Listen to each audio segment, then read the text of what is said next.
because what we're being told by the declaration of global emergencies, not only global warming, but arable land and resources and the seas and the air, everything in our life support system is under stress. We need to understand the crisis created by the global casino. There's too much debt in the system. There's unregulated derivatives, short selling, and credit default swaps. This has created immense consequences. Capitalism is extremely efficient at producing and distributing products and services, but it's had many damaging effects on both people and the environment. And it seems that in a way, the current collapse of the financial system is in a sense the beginning of a collapse of a whole way of approaching reality, a way of approaching the world. And it's that dominator, grasping, separatist model, the sort of ego-based, greed-based model is potentially beginning to come apart a little bit. And it may get very frightening in the next year or two to ecosystems. And we're seeing like 50,000 species going extinct every year. The oceans, 90% fished out of large fish. The coral reef disappearing. All tropical forests projected to be gone in the next 40 years. The Amazon disappearing at a frightening rate. Climate change accelerating as we continue to dump more than 6 billion tons of carbon dioxide into the atmosphere every year, leading to rapid melting of the glacier. And then we are destroying the very fabric of society. There is growing insecurity in countries both rich and poor. There's a greater propensity to resort to terrorism and war. Islamic fundamentalism is spreading throughout the Middle East. Religious fanaticism is growing in many parts of the world. The gap is widening between the wealthy and powerful and the poor and marginalized. 1 in 3 urban dwellers live in slums, shantytowns, and urban ghettos. If we continue in this way, changing weather patterns will create drought and hurricanes, harvest failures, and rising sea levels. The delicate balance of our global interdependence will be torn apart. This belief is leading us to consume much more than we actually need, and all that consumption is leading to a lot of extra pollution. So I think the essence of the crisis is not just a crisis in terms of pollution or the ecology or deforestation or energy crisis or climate change or food crisis. All these are part of the crisis. But the underlying crisis is a crisis of consciousness.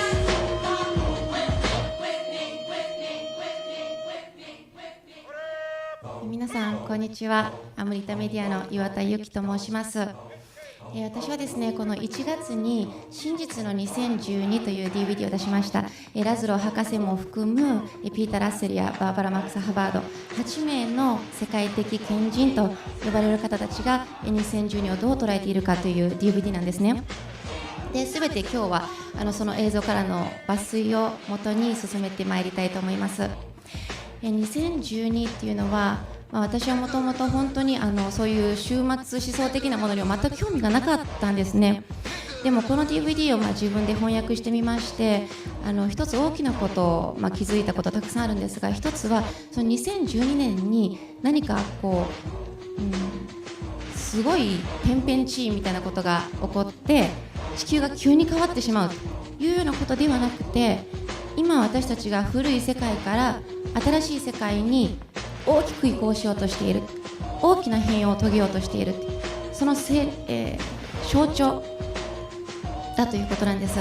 そして私たちはその世界が変わっていくのをただ単に眺めている傍観者ではなくて意識的な参加者だということなんですね。それが非常に大きなことでした。こういうふうな環境問題ですとかいろんなこの世界のことについて考え始めるとどうしても概念的になってくると思うんです。でもそうではなくってその問題一つ一つ突き詰めていったときに結局は私たちの一人一人の闇の中にその原因があるのではないかと思うんですね。次の映像に行きたいと思います。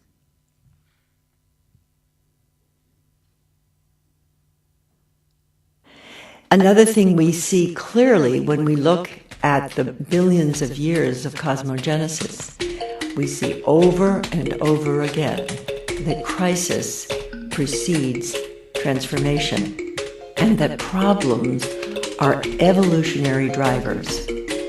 That is to say, when nature hits a crisis that cannot be resolved by doing more of the same, it innovates and transforms. The nature of nature is radical transformation. And there's obviously a tendency in that transformation toward expanded awareness, expanded consciousness, expanded intelligence. This gives us an opportunity when we look at our own moment of crisis. It's the drama of extinction or evolution. This is the greatest wake-up call that the human species has ever faced. So did you know at this very moment, a new world is emerging right through the cracks and crevices of the old world? It's alive, growing, and vibrant, in stark contrast to the old world that's running on fear, anger, and greed. In a way, it's almost like we're being put through this purification to be able to access this next level of potential. Change triggered by a change in vision, by a change in consciousness, could be a butterfly that creates a hurricane across this planet. Change, sudden change, is like the well-known saying, that's the last straw. It means that when even just a straw is added to a load, for example on a camel's back, then that last straw can create a major change. It can break the camel's back, for example, rather the origin of the saying.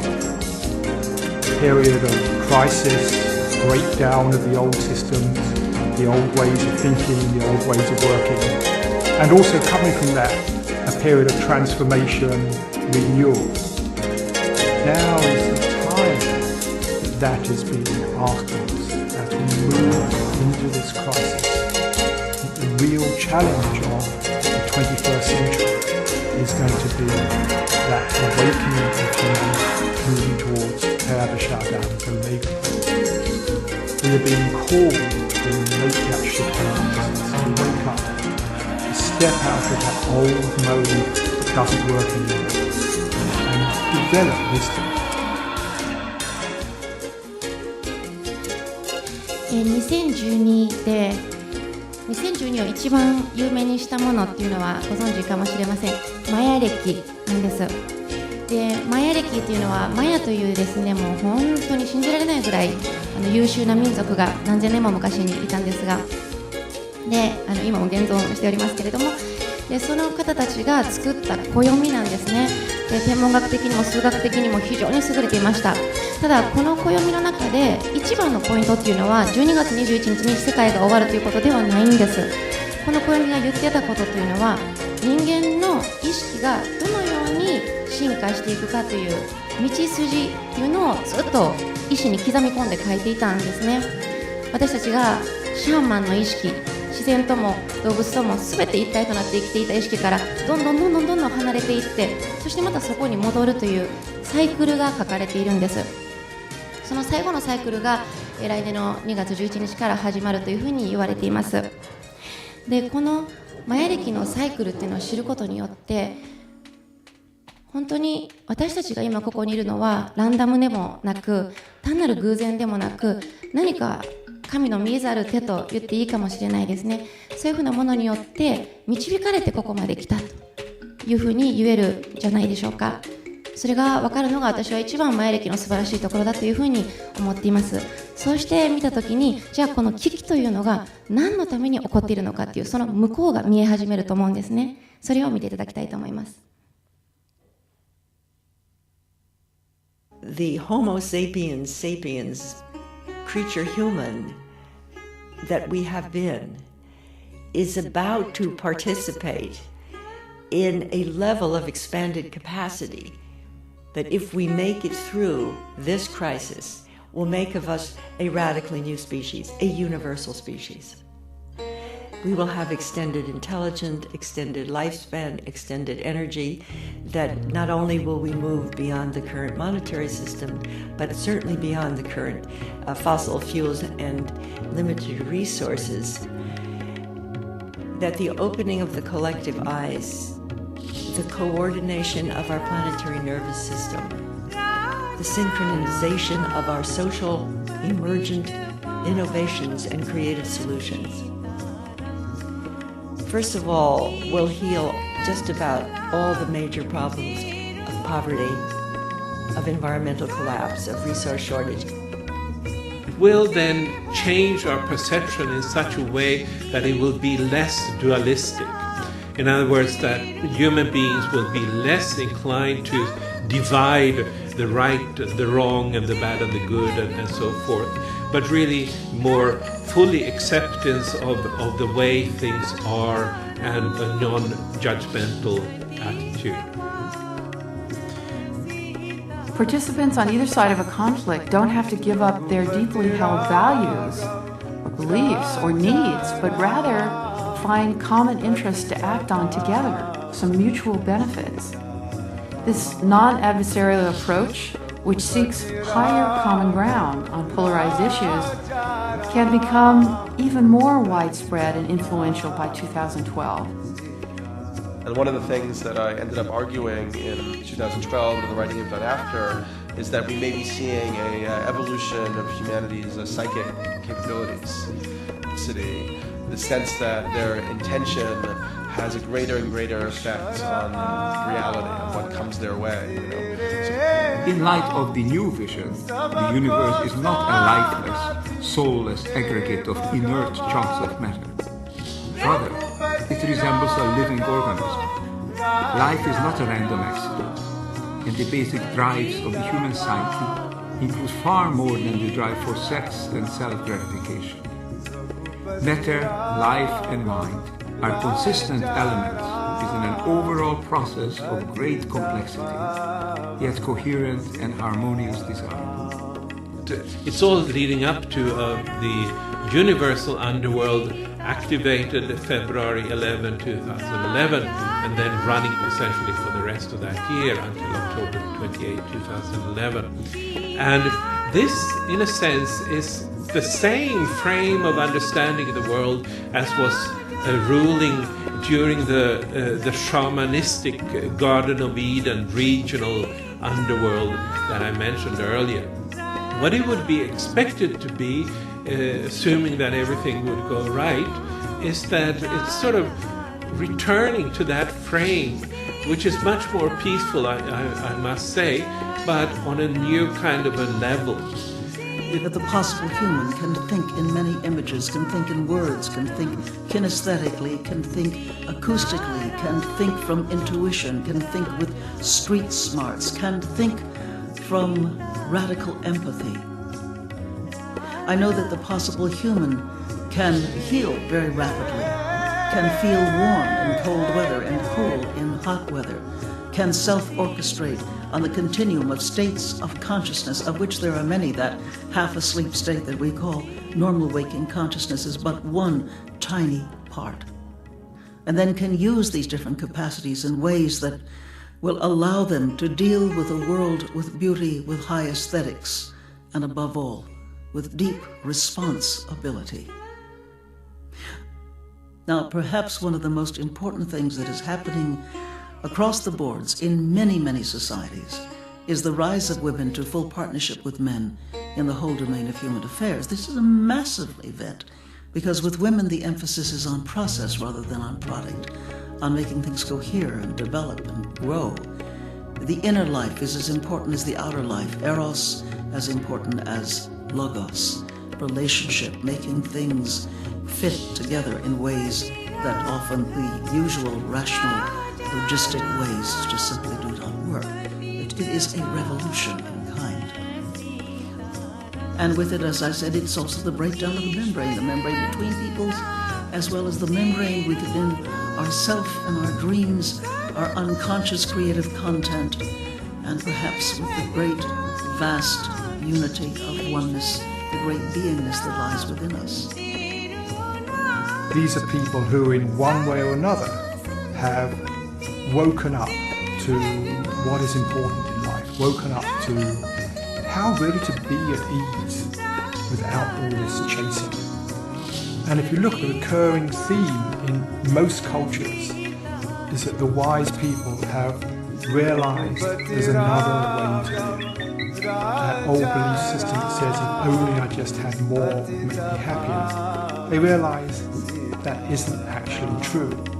In fact, it very often just creates discontent because we get attached to how we think things should be, what is it we need. And the wise ones are people who in one way or another have let go of that old belief system. And as a result, are generally people who display much more ease and joy, love, compassion in their lives. この DVD の中でジン・ヒューストンっていう博士がいます。その博士の引用を私の方から最後に2つしたいんですが、1つは博士が聖書の中から引用しています。あなた方のうちにあるものを見出せばあなたたちは本当の自分に出会えるだろう。でももしあなた方のうちにあるものを見出さなければあなた方はその力によって滅ぼされるというふうに言っています。あなた方のうちにあるもの、つまり私たちのうちにあるもの、つまり私のうちにあるものっていうのはその自然環境を破壊するような闇であり、そしてまた膨大な人間の可能性、両方だと思うんですね。でそれに少し気づく、そういうふうなものがあると意識的になるだけでも随分道が変わってくるんじゃないかなというふうに私は思っています。そしてもう一つジン・ヒューストンが言っていることは、ジン・ヒューストンっていうのはもう世界各国の50名の天才、アインシュタインですとか、テレンス・マッケナですとかそういう方たちの研究をしています。そして彼らに共通することが2つあったというふうに言っていたんです。一つは全ての人たちが全ての答えが自分の意識の中にあった、自分の内側にあったということを知っていた人。そしてもう一つは彼らは皆、天才と呼ばれる方たちは皆歓喜の思いに満ちていたというふうに言われていました。まさに私たちは今から変容の時、新しい種の誕生の時迎えようとしています。それは私たちの子孫がそうなるんではなくて、まさに私たちの中でそういう新しい種の誕生が起こっていくっていうことなんですね。その時を本当に喜びの思いを持って、歓喜の思いを持って皆さんと共に歩んでいきたいと思います。ありがとうございました。ありがとうございました。ご紹介のところのかなり情報のギャップがあってごめんなさい。声でたくさんの人たちのメッセージをつないで、そして耳という感覚でその声を肉体に落とし込むという情報を私の手元にもらっていたので、さっきのようなご紹介になってしまいました。かなり視覚的な作品でした。そしてやはり伝えたいメッセージは彼女の口からで、今日は初めてお会いしたんですけれども、やはりいろんな方がいろんなモーメントでいろんなことをおっしゃってるけれども、やっぱり同じところに帰ってきてるんだっていうことを、人物ものインタビューではないし、種を成長記録を取るでもないし、あらゆるいろんな思いでつながっていくっていうメディアを展開なさりたいというのが彼女のこれからの目標だというふうに伺いました。さあ